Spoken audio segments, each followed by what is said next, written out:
मामले शुरू करते हैं। आज बाबा बच्चों से बात करते हैं। बाबा कहते हैं, मीठे बच्चे, बाप को तो फिर भी आत्माएं याद करती हैं। बाबा कहते हैं, दुनिया भले ही मुझे नहीं जानती, नहीं पहचानती, लेकिन बाबा कहता है याद मुझे करती हैं आत्माएं। लेकिन आप आत्माओं को कौन याद करता है? बाबा कहता है, बाप को आत्माएं याद करती हैं। और आप श्रेष्ठ आत्माओं को कौन याद करता है? स्वयं भगवान। बाबा कहता है, मुझे हमेशा अपने बच्चों की याद बनी रहती है। तो कितना बाबा कहता है श्रेष्ठ नशा होना चाहिए तुमको कि भगवान जिसको दुनिया याद करती है, वो भगवान हमें याद करता है, हम उसके बच्चे बने। बाबा कहता है, ये नशा रहता है या बीच बीच में भूल जाते हो? हुँ? तो ये नशा कम तो नहीं होता ना। कुछ भी हो जाए, लेकिन बाप और सेवा को कभी भी किनारे नहीं करना।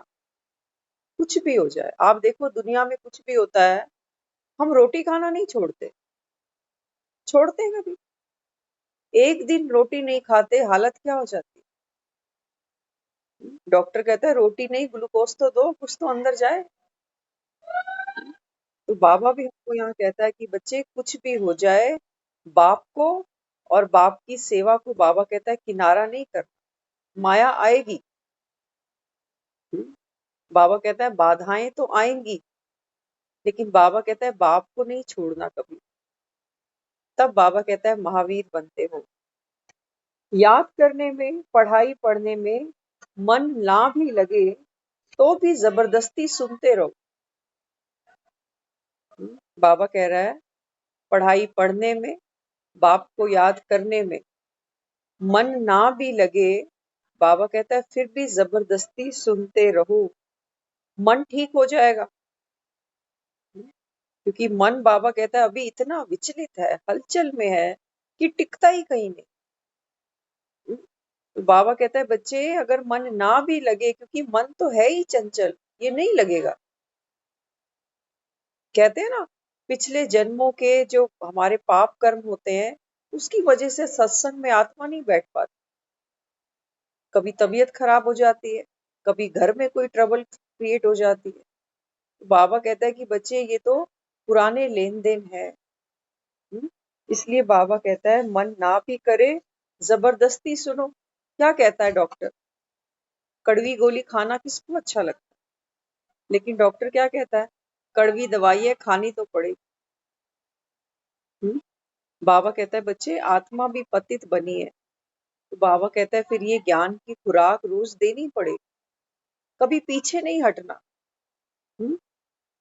तो बाबा कहता है माया तो ट्राई करती है ना कि ये किनारा करे तो मैं आऊं। बाबा कहता है माया भी ताड़ में ही रहती है, मौके की तलाश में, कि जरा सा ये चूके तो मैं अंदर घुस जाऊं। आपने अक्सर देखा होगा, हम रोज किचन में दूध उबालते हैं। जब तक हम खड़े रहते हैं ना दूध के पतीले के सामने, वो कभी उबलता ही नहीं है। अक्सर ऐसा लगता है कि पता नहीं कितनी देर लगेगी, और जैसे ही ध्यान कहीं यहाँ वहां होता है तो तुरंत दूध गिर जाता है। अपने साथ तो ये अक्सर होता है। तो बाबा हमें क्या समझाता है? बाबा कहते हैं बच्चे, जैसे ही ध्यान हटाते हो ना, माया को मौका मिल जाता है। हाँ, इसलिए बाबा कहता है कि बच्चे, माया ट्रायल करती है, ये किनारा करे तो मैं आऊं, नियमों को कभी नहीं छोड़ना। बाबा कहता है अभी स्टूडेंट बने हो ना, भगवान के स्टूडेंट बने हो। तो बाबा कहता है दुनिया में भी क्या कहते हैं, जहां कायदा है वहां फायदा है। कहते हैं ना, कायदे से चलो जी, कायदे से चलो, लिमिट से चलो। तो बाबा कहता है बच्चे, कायदे में फायदा है। आपके भक्त अभी तक आपका नियम पालन कर रहे हैं। बाबा कहता है आपके जो भक्त हैं, मंदिरों में जाते हैं, पाठ पूजा करते हैं, रोज दर्शन करने जाते हैं, बाबा कहता है आपके बनाए हुए कायदों का आज तक वो पालन कर रहे हैं। चाहे मंदिर में जाने का मन ना भी करे, तबीयत ठीक ना भी हो, तो भी जाएंगे जरूर। कईयों की भक्ति देखो आप। हाँ, बाबा कहता है मन नहीं भी होगा, लेकिन मंदिर जरूर जाते हैं। ये किससे सीखे? ये किससे सीखे? बाबा कहता है आपके भक्त है ना, आप ही को कॉपी कर रहे हैं। बाबा कहता है आपका मन हो चाहे ना हो, लेकिन बाबा की मुरली आपने कभी नहीं छोड़ी। तो बाबा कहता है फिर आपके भगत भी यही कर रहे हैं, आपसे ही सीखा है। तो बाबा कहता है किससे सीखे? सदैव अनुभव करो ये मर्यादाएं नियम बने हैं या मैंने बनाए हैं। बाबा कहता है बच्चे संगम पर आप मास्टर रचयिता हो, आने वाले कल्प की बाबा कहता है आप ही तस्वीर हो। तो बाबा कहता है जैसे संगम पर आप करेंगे, बाबा कहता है आपको देखकर दुनिया चलेगी। तो बाबा कहता है जैसे अभी आपका नियम है ना, धारणाएं हैं, अमृत वेले उठना है, बाबा को याद करना है, मुरली जरूर सुननी है, बाबा की सेवा जरूर करनी है, किसी को ज्ञान देकर, किसी की मनसा से, किसी की कर्मणा से। तो बाबा कहता है भक्त भी यही करते हैं। हम्म, बाबा कहते हैं बच्चे अमृत वेले तो बेचारे वो भी उठते हैं। तुम बाबा कहते हैं स्वरूप बनते हो, ज्ञान स्वरूप, शक्ति स्वरूप, सुख स्वरूप, आनंद स्वरूप। बाबा कहते हैं वो सिमरन करते हैं। बाबा कहता है तुम आत्मदर्शन करते हो, बाबा को याद करते हो, और वो आत्माएं क्या करती है? तुम्हारा सिमरन करती है, इष्ट देवी देवताओं का सिमरन करती है। तो बाबा कहता है वो मंदिर तक जाते हैं, आप परम धाम तक जाते हो। वो भी सेवाएं करते हैं, वो भी लंगर चलाते हैं, भंडारा करते हैं, दवाइयां पकवाते हैं, कंबल बंटवाते हैं, करते हैं ना। तो बाबा कहते हैं बच्चे वो क्या कर रहे हैं? वो आपको ही कॉपी कर रहे हैं। तो इस समय बाबा कहता है आपने जो मर्यादाएं बनाई हैं, ये खुद बनाई हैं या बनी हुई है इसलिए कॉपी करते हो? बाबा कहते हैं नहीं, अमृत वेले उठना यह आपका मन मानता है या बना हुआ है इसलिए उठ जाते हो? अपने आप से पूछना कि हम जो अमृत वेले उठ के बाबा को याद करते हैं, क्यों करते हैं? क्या यहाँ से हमको नियम मिला है इसीलिए करते हैं, या हमारा अपना मन करता है कि हम भी बाबा को याद करें? हम्म? अब बाबा कहता है खुद चेक करो, मन के कहने पे चलते हो या नियम बना हुआ है इसलिए चलते हो? आप स्वयं अनुभव करते चलते हो या डायरेक्शन मिला है इसलिए चलते हो? तो जो मन मानता है वह मन ने ही बनाया ना। जो करने का मन करता है, बाबा कहता है ये नियम तो मन ने ही बनाया। हम्म? कोई मजबूरी से तो नहीं करते हो ना? पूछता है बाबा। बाबा कहता है अगर आप दुखी से, मजबूरी से, नेमीनाथ बन के याद करोगे बाप को, तो बाबा कहता है तुम्हारे भगत भी ऐसे ही करेंगे। कई भगत बैठते हैं मंदिर में, बार बार घड़ी देखते रहते हैं, प्रसाद कब बटेगा तो घर चले। तो बाबा यहाँ हमको क्या कहता है? बाबा कहते हैं जिस भावना से आप बाप को याद करते हो ना, उसी भावना से बाबा कहते हैं भक्त आपको याद करेंगे। हम्म? तो किसी किसी देवी देवता की तो पूजा देखो रोज होती है। कृष्ण का मंदिर रोज खुलता है, माता का मंदिर रोज खुलता है, और कुछ कुछ देवी देवता हैं जिनकी पूजा तिथि और वार पर ही होती है। लक्ष्मी की पूजा दीपावली पे ही करते हैं। सरस्वती की पूजा सिर्फ बाबा कहता है उसी दिन करते हैं जिस दिन सरस्वती का गायन और पूजन है। हनुमान की पूजा मंगलवार को ही करते हैं। तो बाबा कहते हैं बच्चे जैसे आप करोगे, ऐसे ही बाबा कहता है आपके भक्त करेंगे। तो नियम बाबा कहता है आप बना रहे हो क्योंकि आपका मन कर रहा है, आपके मन को अच्छा लग रहा है, बने बनाए पर नहीं चल रहे हो आप। बाबा कहते हैं अपने मन से करते हो, मजबूरी से नहीं करते। नहीं तो आपके भगत भी मजबूरी से माला जपेंगे, व्रत तो वो भी रख लेते हैं। आप देखो दो प्रकार के लोग हम देखते हैं जो व्रत करते हैं मंदिरों में, भक्ति में। एक तो व्रत करते हैं पूरी भावना से, सारा दिन उछलते नहीं, हाय कब 6 बजे, कब भोग लगा के कुछ खा लूं। एक तो सारा दिन हलचल में रहेंगे, व्रत रखा हुआ है लेकिन अंदर हलचल है, तूफान मचा हुआ है। आज व्रत है, व्रत है, व्रत है, भूख लग रही है, खाने का मन कर रहा है। तो उपवास क्या किया? बाबा कहते हैं उपवास था माना मैं आत्मा आज उपवास करूंगी, माना उस राम के साथ जो ऊपर है उसके साथ वास करूं। लेकिन कुछ आत्माएं व्रत करती हैं, संकल्प शक्तिशाली है कि आज व्रत है, मन हलचल में नहीं है, स्थिर है, शांत है। तो बाबा कहते हैं यहाँ पर भी दो प्रकार की आत्माएं हैं। व्रत तो उठा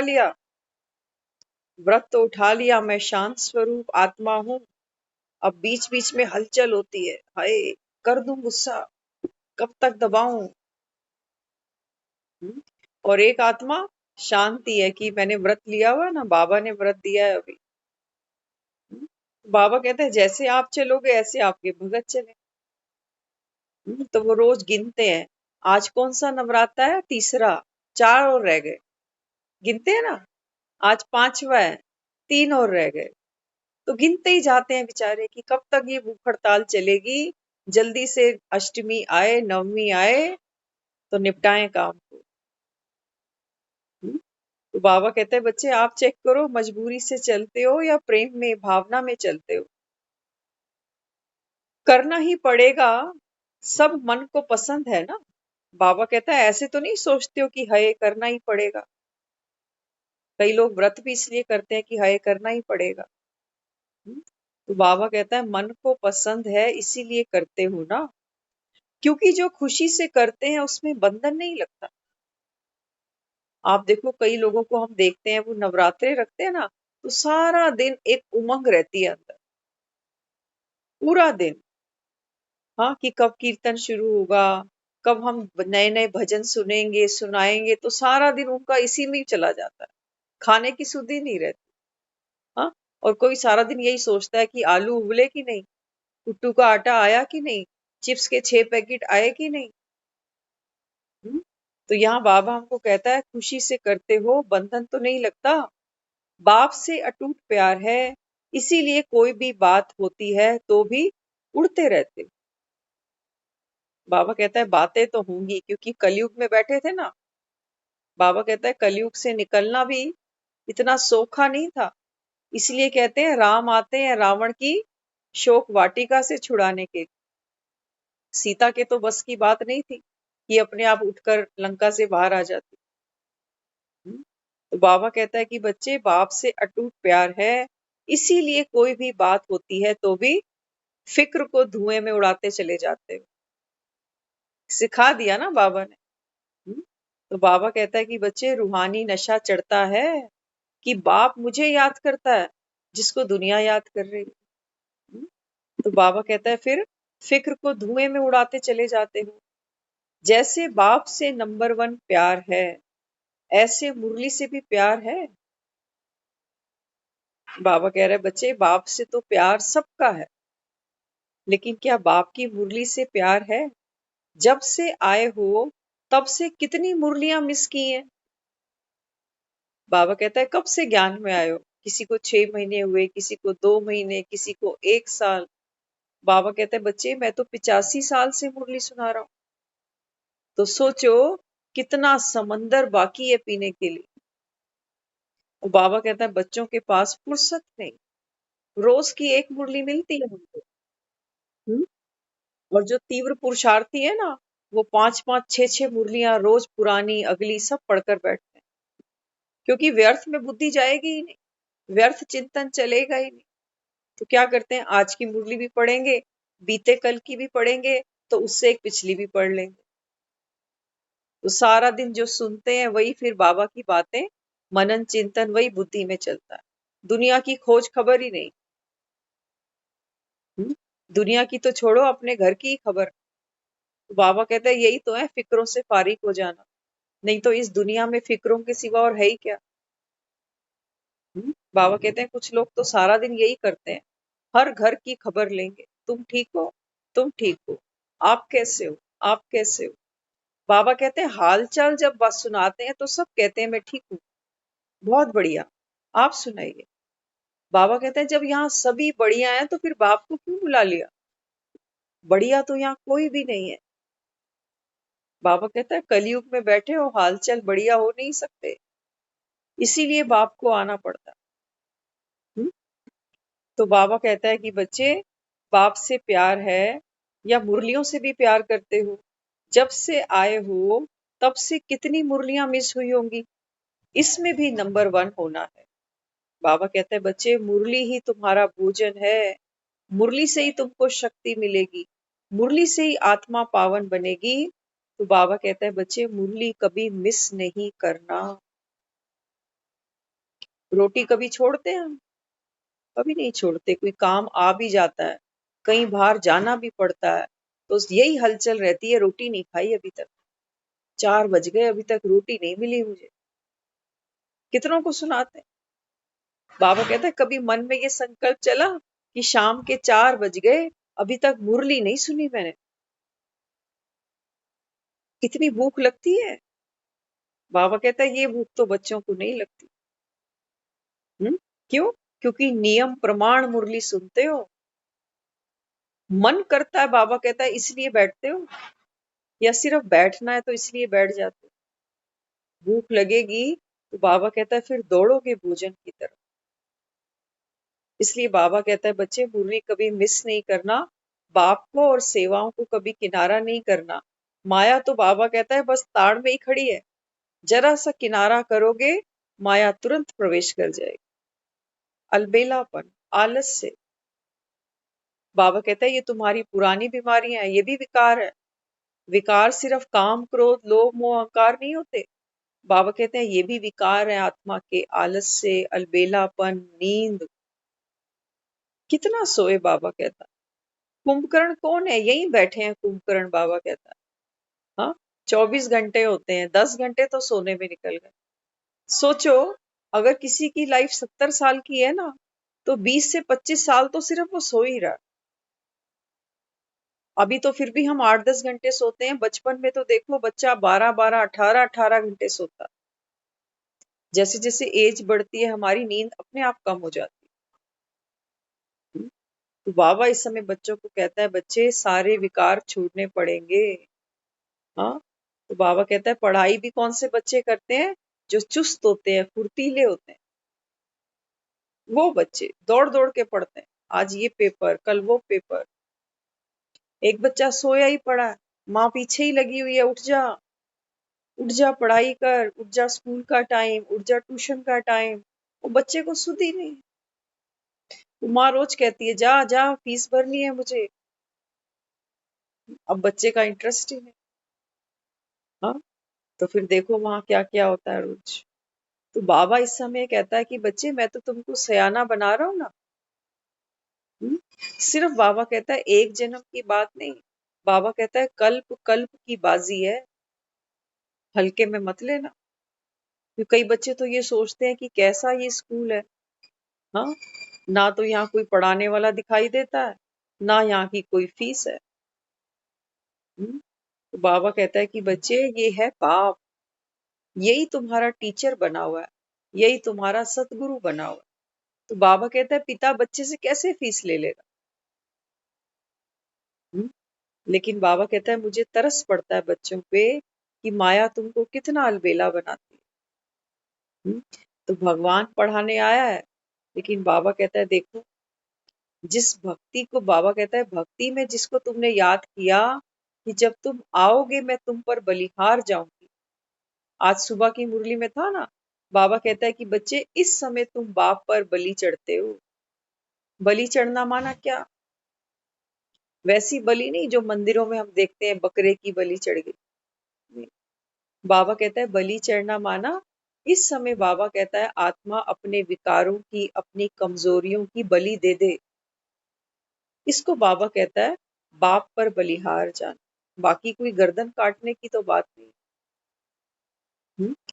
तो इस समय बाबा कहते हैं कि बच्चे मुरली सुनने में भी नंबर 1 होना है। हम्म? वरदान को कार्य में लगाना, इसको कहते हैं वरदान से लाभ लेना। बाबा कहता है मैं तो लुटा रहा हूं वरदान संगम पर। लेकिन बाबा कहता है क्या तुमको नशा है?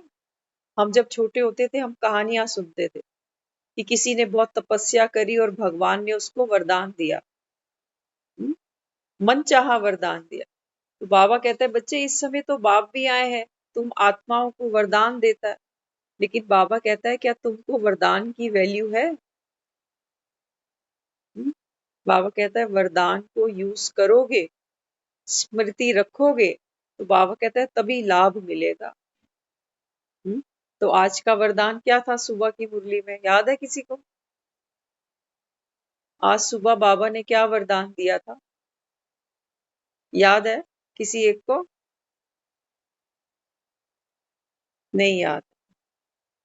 सर्व शक्तियों के आत्म प्रकृति जीत और माया जीत भव, यही बाबा ने आज का जो वरदान दिया, बाबा उसको समझाता है कि बच्चे जैसे एक राजा होता है ना, राजा को हमेशा ये नशा रहता है कि मैं राजा हूं, तभी वो प्रजा पर राज्य करता है। ऐसे ही बाबा कहता है आत्मा को भी नशा होना चाहिए, तब बाबा कहता है ये अपनी कर्मेंद्रियों पर राज कर सकती है। तो बाबा कहता है बच्चे बाबा दिन तुमको ये याद रहा कि मैं आत्मा राजा हूं, तब तो बाबा कहता है लाभ मिल जाएगा वरदान का, लेकिन वरदान ही भूल गए, बाबा कहता है फिर ये याद कौन रखेगा? देने वाले ने दे दिया, लेने वाले ने संभाला ही नहीं, झोली में गिरा और फिर नीचे फिसल गया। तो बाबा कहता है बुद्धि रूपी झोली में जब वरदान जाता है, इसको बाबा कहता है स्मरण रखो, स्मृति में लाओ, तब बाबा कहता है आप इसको यूज कर सकते हो, इसका लाभ ले सकते हो। फिर आगे बाबा समझाते हैं सब छोड़ दिया या कभी कभी बोझ उठाने का दिल होता है। बाबा कहते हैं मैं तो इस समय तुम आत्माओं को निर्बंधन बनाने आया हूं। तो बाबा पूछता है बच्चों से, बच्चे सब चिंताएं, सारी टेंशन बाबा कहता है छोड़ दी या कभी कभी उठाने का मन करता है, पूछ रहा है बाबा। हम्म? स्थूल में भी बोझ का काम होता है तो माताएं क्या कहती हैं, भाइयों को कहती हैं भाई जी आप उठाओ। घर में भी जब हम कभी कोई फर्नीचर कुछ चीज इधर उधर खिसकानी होती है तो किसको बुलाते हैं? जेंट्स को बुलाते हैं ना, कहते हैं हमसे नहीं हिलेगा, जेंट्स को बुलाओ ये उन्हीं का काम। तो बाबा कहता है स्कूल में भी माताएं क्या करती हैं, जब कोई बोझ उठाने का काम होता है, कभी कभी कोई डब्बे का ढक्कन ही नहीं खुलता, बड़ा टाइट बंद हो जाता है, तो क्या कहते हैं सुनो आप खोलना जरा इसको। हम्म? कि भी मैंने तो बहुत जोर लगाया मुझसे नहीं खुला, अब तू खोल। तो उसको श्योरिटी होती है कि ये तो खोल ही देगा। तो बाबा कहता है फिर क्या करते हो, भाइयों को कहते हो कि आप कर दो, स्थूल बोझ के लिए तो ना कर देते हो ना। कोई बोले कि ये सोफा उठा के बाहर करना है तो क्या कहेंगे, अभी इसके पापा को आने दो, अभी मेरे भाई को आने दो, पापा को आने दो, तब उठवाएंगे। हम्म? तो बाबा कहते हैं बच्चे जब स्थूल बोझ की बात आती है तो तुम किनारे हो जाते हो ना, कि भाई अपने बस की बात नहीं है। ऐसे ही बाबा कहता है बुद्धि का बोझ तो नहीं उठाते हो, बुद्धि भी तो बाबा कहता है कितना बोझ उठाती है, परिवार का, बच्चों का, देह के भान का, खोए पाए का, लाभ हानि का, बुद्धि के ऊपर कितना बाबा कहता है बोझ है। तो ये क्यों उठाया? हम्म? क्यों उठाया? हाँ? तो बाबा कहता है ये क्यों उठाती हो, हल्का रहना अच्छा लगता है या बोझ उठाकर चलना अच्छा लगता है? चल के देखना कभी, हाथ में दोनों में समान हो, समान को भी छोड़ो, एक मोबाइल भी अगर एक हाथ में पकड़ना पड़ जाए ना, हम क्या करते हैं, हम फ्री होना चाहते हैं। घर में आते हैं ना, आप देखो कितना हम फ्री होते हैं, मोबाइल मोबाइल की जगह, बैग बैग की जगह, चप्पल चप्पल की जगह, वो टाइट ड्रेस अपनी जगह, एकदम कंफर्ट होके बैठते हैं। हम्म? तो इस समय बाबा हमको समझाता है कि बच्चे बोझ उठाना पसंद है या हल्के रहना पसंद है? तो जैसे कोई भारी सामान नहीं उठाते ना, क्या कहते हो, मेरी कमर में दर्द हो जाएगा, मुझे और भी बहुत काम करने हैं, कमर लेके ही बैठी रहूं क्या? इसलिए मैं तो नहीं हाथ लगा। दिवाली पे कितनी हम सफाई करते हैं, पूजा करते हैं, सबकी हेल्प लेते हैं, सबका सहयोग लेते हैं। हम्म?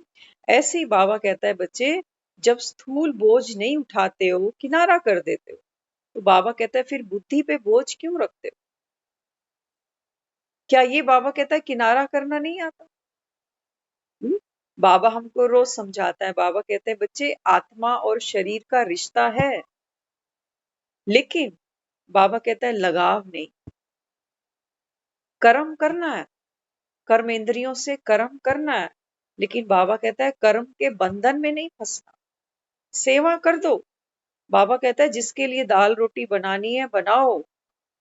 बाबा कहता है ये कर्म तुमको करना है, लेकिन उसके बंधन में नहीं फंसो कि हाय मेरे बिना भूखा ही ना रह जाए कहीं।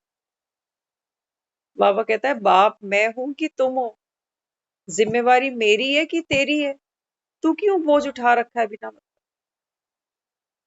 तो बाबा कहता है बच्चे बुद्धि को भी हल्का करो। तो हल्का होके चलना अच्छा लगता है या बाबा कहता है बोझ उठा के चलना अच्छा लगता है? कई लोग देखो कीर्तनों में, जागरण में जाकर बैठते हैं, सत्संग में बैठते हैं, लेकिन ध्यान सारा घर पर होता है कि बच्चे स्कूल से आ गए होंगे। वो 4 बार फोन करती है, रोटी खा ली? करती है नहीं करती? हम्म? तो बाबा हमको समझाता है कि बच्चे बुद्धि से हल्के इस समय बाबा कहता है हो, क्योंकि सतयुग में बाबा कहता है देवी देवता यहाँ बोझ नहीं उठाते। शरीर का भी बोझ नहीं, बाबा कहता है शरीर भी बीमार है, इसका भी तुमको बोझ नहीं उठाना कि हाय मेरा शरीर क्या होगा क्या नहीं होगा, कोई करने वाला मिलेगा कि नहीं मिलेगा, मेरी सेवा कौन करेगा। ये बाबा कहता है सब व्यर्थ है। यही सोच सोच के बाबा कहता है बुद्धि भारी होती है, मन भारी होता है। तो फिर मन रोने का करता कि बताओ मैंने पूरा जीवन सबका किया और आज मुझे जरूरत पड़ी तो कोई है ही नहीं। बाबा कहता है बाप बैठा है तुमको दिखाई देता है, तुमको यूज करना नहीं आता। बाबा कहता है तो बाप को यूज करना क्या है? वरदान को यूज करना।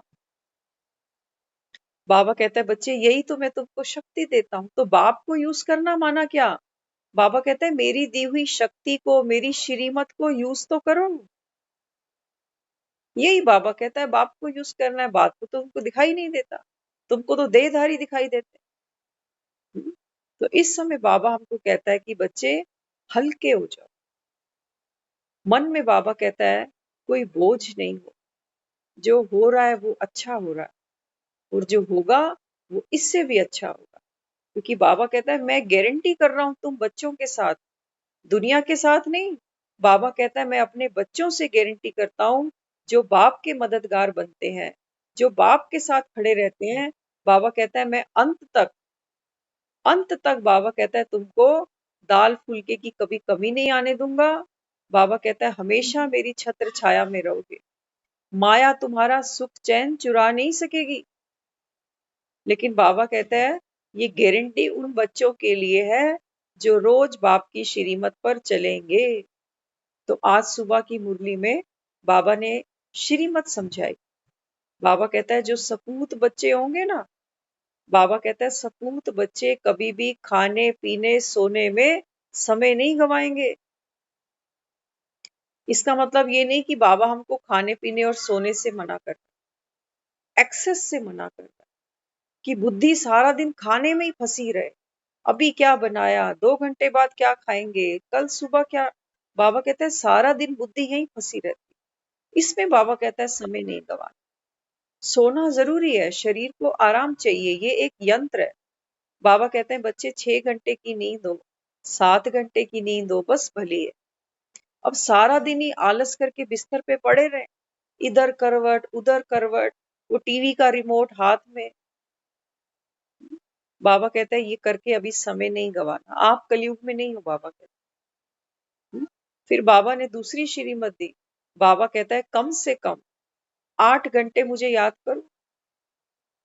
अब हमको ये नहीं कह रहा कि पद्मासन लगाकर बैठ जाओ, कोई नहीं बैठ सकता 8 घंटा। बाबा कहता है दुनिया में नौकरी करने जाते हो ना, लोग नौकरी करने जाते हैं 8 घंटे ड्यूटी, कोई 12 घंटे ड्यूटी।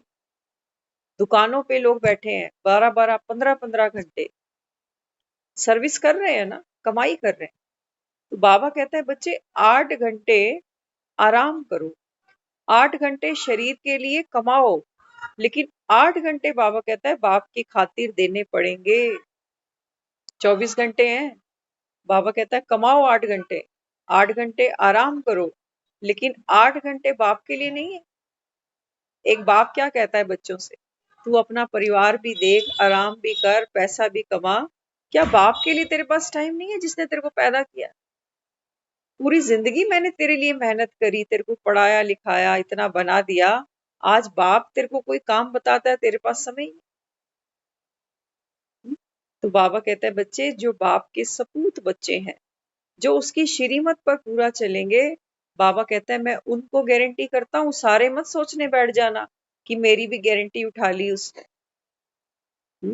इंश्योरेंस कंपनी होती है ना, जब उनके पास जाते हैं क्लेम करने, तो पहले वो देखते हैं सारे प्रीमियम टाइम पे भरे हैं इसने, तब वो क्लेम पास करते हैं। ऐसे ही बाबा कहता है बच्चे, मैं तो रोज चेक करता हूँ कितना प्रीमियम भर रहे हो बाप को, कितना घंटा मुझे याद करते हो। याद कौन रहता है? बाबा कहता है तुमको तो तुम्हारी ड्यूटियां, जिम्मेवारियां, बाबा कहता है लेन देन, चिंताएं, इसी से ही बुद्धि फंसी पड़ी है सारा दिन। बाप की याद कहाँ से आएगी? हाँ, तो बाबा कहता है बच्चे, पहले बुद्धि को निर्मल बनाओ कि जो होना है वो होगा। मेरे बिना मतलब सोचे जाने से, बार बार विचार करने से, बाबा कहता है ड्रामा तो नहीं बदलने वाला, ड्रामा नहीं बदलने वाला। तो इस समय बाबा कहता है फिर क्या करो, अपनी शक्तियों को बढ़ाओ। तो हमारी शक्ति कैसे बढ़ेगी? ब्रेकिंग न्यूज देखकर, अखबारें पढ़कर, पड़ोसियों के साथ गप्पे मारकर कैसे बढ़ेगी? अभी हम आ रहे थे तो किसी से बात हुई, एक ट्रेनर है हमारे यहाँ, योगा सिखाती हैं जैसे अर्ली मॉर्निंग पार्क्स वगैरह। तो कहने लगे आजकल उन्होंने सैलरी बेस ये काम करना शुरू कर दिया है, पहले फ्री सर्विस थी, आजकल वो पैसे लेने लग गए। तो जिसने बताया वो कहते हैं मैंने भी उनको बोला मुझे भी ट्रेनिंग दिलवा दो ताकि हम भी कमाएं। हम्म? तो देखो, वो कहते हैं योग के प्रति लोगों की अवेयरनेस बढ़ रही है डे बाय डे, क्योंकि बीमारियां बढ़ रही हैं। लोग सोचते हैं दवाइयां खाने से तो अच्छा है चलो थोड़ी देर एक्सरसाइज ही कर रहा है, सैर ही कर रहा है। लेकिन बाबा ने एक मुरली में बोला हुआ है, बाबा कहता है कि बच्चे, धीरे धीरे लोग योग के प्रति जागरूक हो रहे हैं। अब बाबा कहता है राजयोग के प्रति जागरूक हो गए, क्योंकि योग करना जरूरी है, नो डाउट, शरीर को बेनिफिट मिलता है। लेकिन बाबा कहता है कि बच्चे, ये इसको क्या ताकत मिली?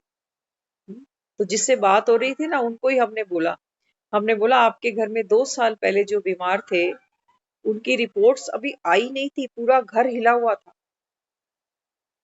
अब तो वो नहीं है, उनकी डेथ हो गई। तो रिपोर्ट जब नहीं भी आई थी तो पूरा घर हिला हुआ था, खाना खाना भी बंद था, बनाना भी बंद। अभी रिपोर्ट नहीं मिली थी, कैंसर डायग्नोज हुआ था उनको। तो वो सब करते करते जब उनको ये चीज रियलाइज करी, देखो हमारे अंदर तो ताकत नहीं है। योगा क्या करेगा? वो आपकी बॉडी को फ्लेक्सिबल बनाएगा, हाँ, लेकिन कोई अगर दुख जीवन में आता है, उसको कैसे फेस करें? जब हम दुखी होते हैं ना, तो पार्क में जाके योगा करने का भी मन नहीं करता, मन इतना उजाट हो जाता, कहते हैं क्या करना जी के। तो मन अच्छा होता है ना, शरीर पर भी काम करने का मन करता है। तो जो बेसिक पावर है वो है हमारा मन। मन अच्छा होगा तो शरीर को 2 रोटी नमक से भी खिलाओगे ना, तंदुरुस्त दिखेगा। और अगर मन दुखी है, तो बाबा कहता है 56 भोग भी रखे जाएंगे तो तृप्ति नहीं है। तो राज योगा क्या करता है? ये हमारी आत्मा को, हमारे शरीर को, हमारे संस्कारों को, माना हार्डवेयर और सॉफ्टवेयर दोनों पे काम करता है। और जो ट्रेनिंग देने आया है, उसके जैसा तो दुनिया में कोई है ही नहीं, क्योंकि हम ही गाते आए हैं भोलेनाथ से निराला। कोई पैसा नहीं ले रहा किसी से। दुनिया में तो 1 घंटा लोग ट्रेनिंग देते हैं तो नोट कमा रहे हैं, लेकिन बाबा 85 साल से ट्रेनिंग दे रहा है आत्माओं को, कभी कुछ नहीं मांगता। कहते हैं बच्चे, जो बाप की सेवा भी करते हो ना, नाम तुम्हारा हो रहा है, मुझे तो फिर भी कोई नहीं जानता। आज शिवानी दीदी को दुनिया सुनती है, कहते हैं हम शिवानी दीदी का लेक्चर सुनते हैं, हमको बहुत अच्छा लगता है। तो शिवानी दीदी को तो दुनिया जान गई, लेकिन जिसका वो ज्ञान सुना रही है, उसको उसको कितने जानते हैं? तो बाबा कहता है काम भले ही राम का है, शास्त्रों में कह दिया है राम काज करिबे को आतुर, लेकिन बाबा कहता है ये मेरा काम तो मैं ही करा रहा हूं। लेकिन बाबा कहता है बच्चे, वास्तव में काम तुम्हारा ही है ये। तुम ही दुखी हुए हो, तुम ही ने मुझे पुकारा है कि अब ले चल हमको इस दुख की दुनिया से। अब नहीं रहना ये दुनिया, ये महफिल मेरे काम की नहीं। तुम नहीं गाया, बाबा कहता है। तो अब बाबा कहता है तुम बच्चों को एक नई दुनिया में लेके जाना है। तो जो राम के कारज भी कर रहे हो ना, बाबा कहते हैं बच्चे ये नई दुनिया तुम्हारे लिए बन रही है, तुम ही आके रहोगे, मैं थोड़ी रहूंगा। तो देखो कितना श्रेष्ठ भगवान की हम क्या महिमा करें। काम हमारा, मकान हमारा, रहना भी हमको है, लेकिन फिर भी वो कह रहा है कि मेरा काम। हाँ?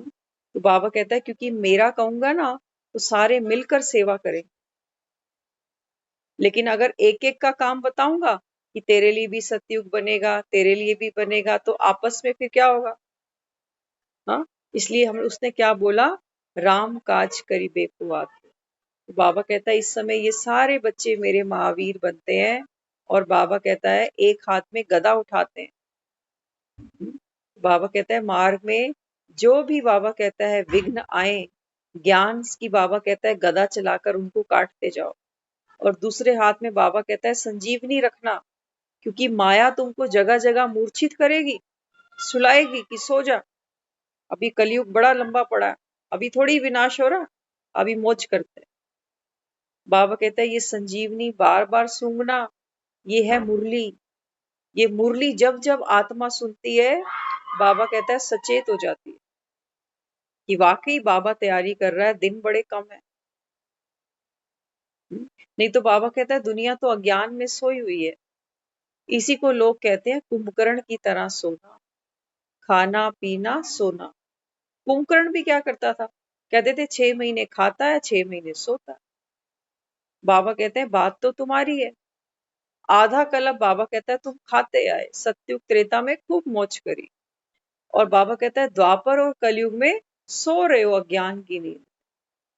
तो इस समय वो कुंभकर्ण को जगाने आया है, तो ये ज्ञान की मुरली सुनाता है।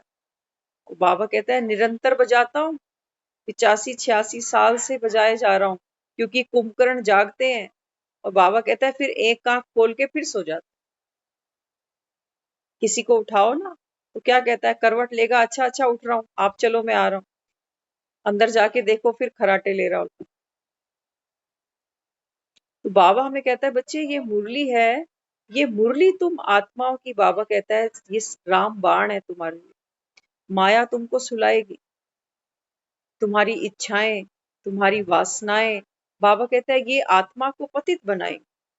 कि सो जा थोड़ी देर और, 2 घंटे सोने से क्या फर्क पड़ने वाला, मेरे बिना सत्युग बन ही जाएगा ना। कहते हैं ना, ऐसे अपने आप से बातें करते हैं ना। हम्म, बहुत है हनुमान बनने वाले, मुझे क्या पड़ी है, किसने देखा मरने के बाद क्या होगा। बाबा कहता है बच्चे दुनिया में देखो जो भक्ति करते हैं ना, वो सब अगले जन्म के लिए कर रहे हैं। नाम सिमरन कर रहे हैं, दान पुण्य कर रहे हैं, कोई मंदिर बना रहा है, कोई शमशान भूमि बना रहा है, कोई गौशाला बना रहा है। किस लिए? बाबा कहते हैं वो सोचते हैं इस जन्म में करेंगे, अगले जन्म सुख पाएंगे। कर रहे हैं ना, बाबा कहते हैं वो भी तो पुरुषार्थ कर रहे हैं, जो बेचारे भगवान को भी नहीं जानते। और बाबा कहता है यहाँ बाप सम्मुख आकर तुम बच्चों को तुम्हारा ही आदि मध्य अंत दिखाता है, त्रिकालदर्शी बनाता है। तुमको ही कहता है बच्चे तुम सत्युग की आत्माएं हो, तुमको तैयारी करनी है। वो बाबा कहता है फिर से तुमको गहरी नींद आ जाती। तो कितने बच्चे हैं देखो, जो कितने कितने महीने बीत जाते हैं वो मुरली सुनने ही नहीं आते, और वो रोज आता है। सबके लिए मुरली चलाता है वो, सबके लिए। बाबा कहता है कुछ तो मेरी गैया ऐसी हैं, जो बाबा कहता है इसी जंगल में भटक गई कलयुग के, हरी हरी घास ही चरने में लगी पड़ी है। क्योंकि दुनिया में बाबा कहता है ये है घना जंगल, तुम सब हो भोली भाली गैया। बाबा कहता है तुमने घास तो खूब चरी, कौन सी? अपना घर, अपने बच्चे, अपना परिवार, अपना पैसा, ये हरी हरी घास है। तो थोड़ी सी चरती है गाय, फिर थोड़ी सी और आगे भाग जाती है कि अगली घास तो और भी ज्यादा अच्छी है। बाबा कहता है जब मैं ये ज्ञान की मुरली सुनाता हूँ ना, तब बाबा कहता है फिर गाँव को सुध आती है। तुम ढूंढो मुझे गोपाल, मैं खोई गैया ते, खो गई मैं इस जंगल में आके। पांच तत्व से हाकी जाए, पांच तत्व की ये डेरी। ये जो शरीर है हमारा, वो गैया पुकारती हैं कि ये जो पांच विकार हैं, ये मेरी देह को चला रहे हैं। अभी मुझे तो कोई स्मृति ही नहीं है कि मैं कहाँ हूं। तुम ही ढूंढो मुझे गोपाल, मैं खोई गैया तेरी। तो फिर गोपाल क्या करता है? उसके पास तो बांसुरी है बस। बाबा कहता है बच्चे, मैं तो ये ज्ञान की मुरली सुनाता हूँ और तुम सब भोली भाली गैयों को ये ज्ञान की घास चराता हूँ। बाबा कहता है वास्तव में जरूरत तो इसकी है अभी। बाकी दुनिया में तुमने जो भी चरा, बाबा कहता है वो साथ तो जाने नहीं पाते। जो भी कमाया, चरा माना कमाया। बाबा कहता है क्या कमाया? परिवार, धन, पैसा, मकान, साथ जाने वाला कुछ भी नहीं।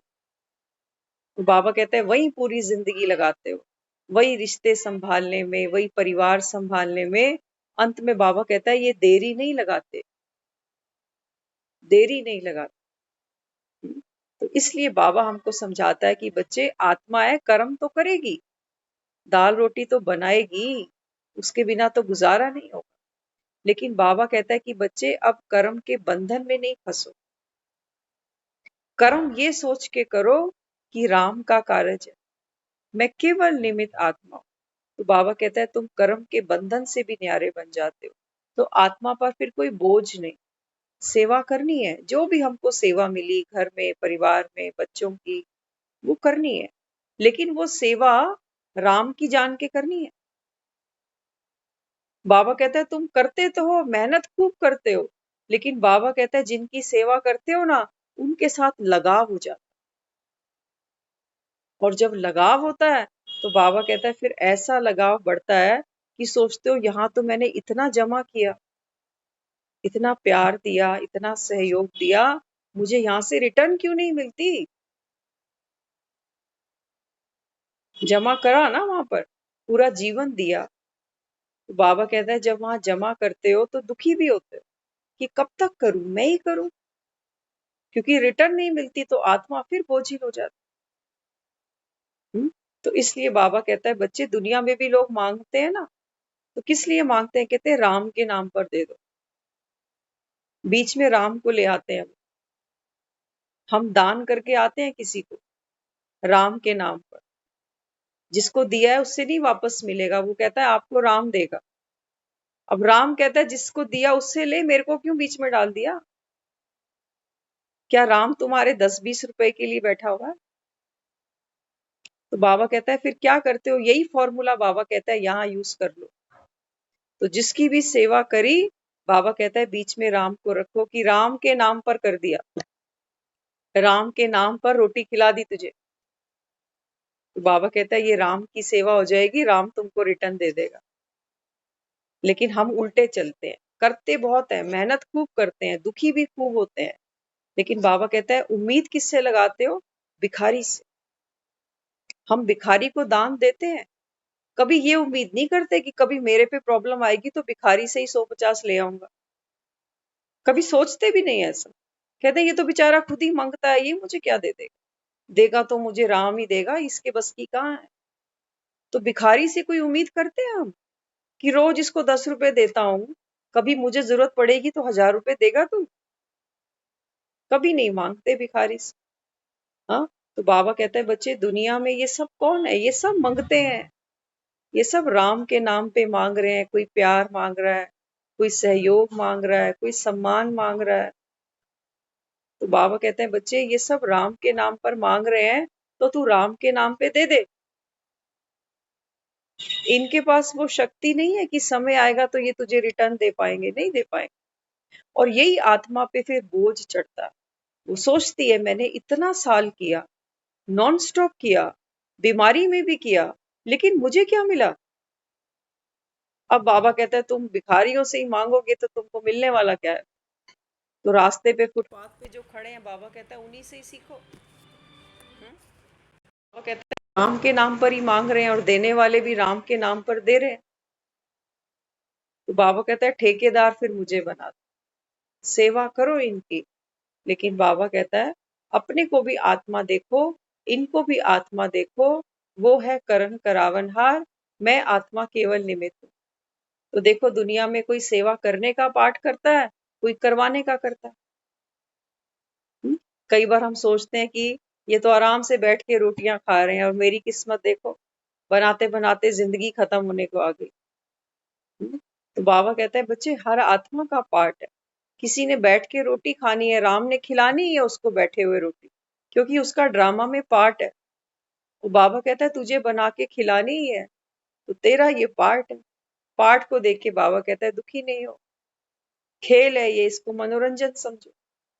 हम्म इसलिए बाबा माताओं को स्पेशल कहता है कि जैसे स्थूल बोझ को ना कर देते हो ना, कि ये बेड हमसे नहीं हिल सकता, ये अलमारी हम नहीं उठा सकते, ऐसे ही बाबा कहता है बच्चे मन पर भी जो बोझ है वो बाप को दे दो, हल्के बन जाओ।